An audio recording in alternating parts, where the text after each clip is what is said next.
আমরা গত জুমায় আপনাদেরকে আমি আমল সম্বন্ধে, আমলের কিভাবে বৃদ্ধি পাবে সেই বিষয়গুলো নিয়ে আলোচনা করেছিলাম। বিশেষ করে আল্লাহর ওলি, আল্লাহর মেহবুব খাজা মঈনুদ্দিন হাসান সিঞ্জিরি রহমতুল্লাহি আলাইহি নামাজের মাধ্যমে যে ইসলাম প্রচার প্রসার করেছেন, এই বিষয় নিয়ে আমি আপনাদেরকে বোঝানোর চেষ্টা করেছিলাম। সম্মানিত প্যারা হাজিরিন, আল্লাহ পাক যাদেরকে বাদশা বানিয়েছেন, দুনিয়ারও বাদশা, আখিরাতের বাদশা, তারা দুনিয়ার বাদশা এবং আখিরাতের বাদশা আল্লাহ পাক রব্বুল আলামিন যারা দুনিয়ার মধ্যে থেকে আল্লাহর জন্য ফানা হয়েছেন, ফানাফিল্লাহ, ফানাফি শেখ হওয়ার পরে ফানাফি রাসূল, এরপরে ফানাফিল্লাহ যখন হয়ে যায়, আল্লাহ মাল্লাহুল মাওলা ফালাহুল কুল, আল্লাহ যার জন্য ফানা হয়ে যায়, আল্লাহ তাকে সমস্ত নিয়ামত দান করেন। বলেন না সুবহানাল্লাহ।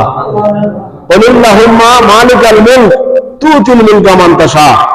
আল্লাহ বলেন কোরআন শরীফের মধ্যে, কুলিল্লাহুম্মা মালিকাল মুলক, হে রাসূল আপনি বলে দিন সমস্ত মুলুকের মালিক হচ্ছে আল্লাহ।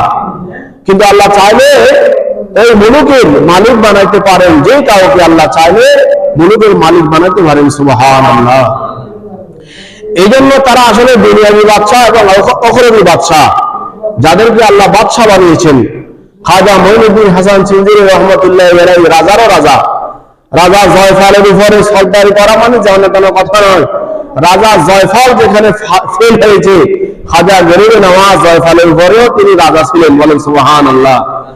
সুলতানো কে সুলতান হো খাজা উসমা के राज दुल्हारे,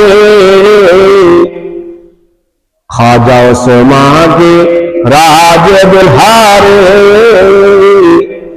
दोनों वालों से तुम दोनों वाले हो, बादशाहों के तुम हो बादशाह, सुल्तानों के तुम सुल्तान हो।